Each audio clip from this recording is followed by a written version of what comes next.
জন্মদিনের sponge cake বানাতে চাচ্ছেন কিন্তু পারফেক্টভাবে স্পঞ্জ কেকগুলো তৈরি করতে পারতেছেন না। হ্যালো এভরিওয়ান, আসসালামু আলাইকুম। আজকে আপনাদের সামনে শেয়ার করতে যাচ্ছি 3 পাউন্ডের ভ্যানিলা স্পঞ্জ কেক রেসিপি। জন্মদিনের ভ্যানিলা স্পঞ্জ কেকটা কিভাবে তৈরি করবেন আর পারফেক্টভাবে ভ্যানিলা স্পঞ্জ কেকটা একদম সহজ রেসিপিতে আপনারা তৈরি করে ফেলতে পারবেন আমার রেসিপিতে। স্পঞ্জগুলো কতটা পারফেক্ট হয়েছে দেখেই বুঝতে পারছেন।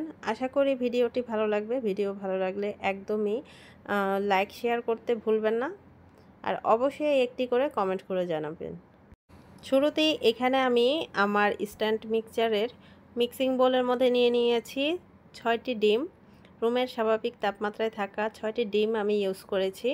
আর এই স্ট্যান্ড বিটারটি আপনারা অনেকে আমার ভিডিওতে দেখেছেন আর এটার প্রাইস জানতে চেয়েছেন। আর কারো যদি লাগে আমার পেজ থেকে আপনারা এই স্ট্যান্ড মিক্সচার বিটারটি নিয়ে নিতে পারেন। আর আসলে আমি পেজে এসব সেল করা হয় না, তারপরে অনেকেরই উপকারে আসবে, এজন্যই আমি এটা এনে দেই। যাদের লাগবে তারা ইনবক্সে আমাকে নক করবেন। ডিমের সাথে এখানে আমি দিয়ে দিচ্ছি 1.25 কাপ চিনি।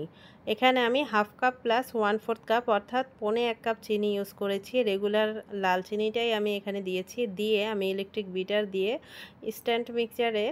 স্ট্যান্ড বিটারের মধ্যে এটা দিয়ে দিয়েছি।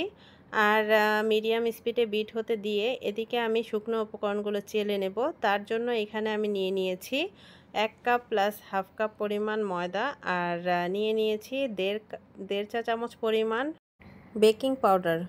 এই তো শুকনো উপকরণ জাস্ট এতটুকুই। আপনারা ময়দা আর বেকিং পাউডার একসাথে জাস্ট চেলে নেবেন আর হ্যান্ড উইক্স দিয়ে জাস্ট মিক্স করে নেবেন শুকনো উপকরণগুলো।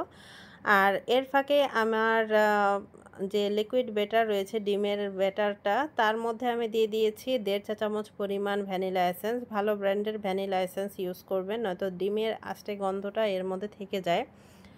আর এর ফাঁকে কিন্তু আমি শুকনো উপকরণগুলো ভালো করে মিক্স করে নিয়েছি।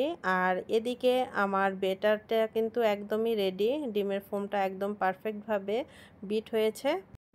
অনেকেই আমার বিটারের যে ভিডিওটা রয়েছে তাতে কমেন্ট করেছেন যে এটা ঠিকমতো বিট হয় কি না, চিনিটা গলে কি না। আমি আপনাদের জন্য এজন্যই এই ভিডিওটা নিয়ে এসেছি। যারা বিটারটা নিয়ে একটু টেনশনে রয়েছেন যে কিভাবে কি হয়, সেটা আপনারা ভিডিওটা দেখলেই বুঝতে পারবেন। আমি বেটারটা একদম যখন সাদা ফ্লাফি হয়ে একদম ভারী হয়ে এসেছে, তখন এর মধ্যে আমি দিয়ে দিয়েছি শুকনো উপকরণগুলো, যেগুলো আমি আগে থেকে চেলে রেখেছিলাম। শুকনো উপকরণগুলো একসাথে কখনোই মেশাতে যাবেন না, কারণ স্পঞ্জ কেকের বেটারে শুকনো উপকরণ একসাথে মেশালে পাউন্ড কেকের মতো কখনোই মেশানো যাবে না। পাউন্ড কেকে আমার আগের ভিডিওতে দেখছেন যে আমি ইলেকট্রিক বিটার দিয়েই মিক্স করে ফেলেছি, তাতে কোনো সমস্যা নাই। কারণ স্পঞ্জ কেক আর পাউন্ড কেকের প্রণালী একদমই আলাদা। স্পঞ্জ কেকে কখনোই একসাথে দিয়ে মিক্স করা যাবে না। 2-3 বারে অল্প অল্প করে দিয়ে একপাশে ঘুরিয়ে ঘুরিয়ে এটাকে মিক্স করে নিতে হবে। বেটারটা যেন বসে না যায়, ফ্লাফি ভাবটা যেন থেকে যায়। এই তো আমার বেটারটা রেডি। এখন এখানে যেহেতু আমি 3 পাউন্ডের স্পঞ্জ কেক তৈরি করব, এখানে আমি 2টা মল্ট নিয়েছি 1 পাউন্ডের, আর 2 পাউন্ডের। 2টা কেক একসাথে তৈরি করব 3 পাউন্ডের। আপনারা চাইলে একটাতেই বেক করে নিতে পারেন 3 পাউন্ডের স্পঞ্জ কেক। এটা যার যার ইচ্ছা সেই অনুযায়ী করে নেবেন। 1.5 পাউন্ড করেও করতে পারবেন। আর এখানে আমি 2টি মোল্ডে ঢেলে নিলাম। 6 ইঞ্চি মোল্ড আর 8 ইঞ্চি মোল্ডে করে নিয়েছি। কেকের স্পঞ্জ আমি বেশিরভাগই মোটামুটি উঁচু করে করি, কারণ ফ্ল্যাট কেক আমার খুব একটা পছন্দ না। কাস্টমার চাইলে তাহলে আমি ফ্ল্যাট কেক করে দিই। আপনারা চাইলে 2 পাউন্ডের আপনারা 9 ইঞ্চিতেও বেক করে নিতে পারেন। এই তো মোল্ডের মধ্যে ঢেলে আমি মোল্ডের তলানিতে কিন্তু অবশ্যই তেল দিয়ে এক কাগজ বিছিয়ে তেল ব্রাশ করে নেবেন। তারপরে 170 ডিগ্রি সেলসিয়াসে প্রিহিটেড ওভেনে আপ ডাউন হিট অন করে এখানে আমি 25 থেকে 30 মিনিট বেক করে নিয়েছি। বেক করার পর কেকগুলো কেমন হয়েছে দেখতেই পাচ্ছেন, একদম স্মুথ একটা টেক্সচার এসেছে। আর এটার লুকস দেখেই বোঝা যাচ্ছে কতটা পারফেক্ট হয়েছে। আর এর ভেতর একটা আমি জাস্ট কেটে দেখিয়ে দিচ্ছি কেমন হয়েছে আর কতটা স্পঞ্জি হয়েছে।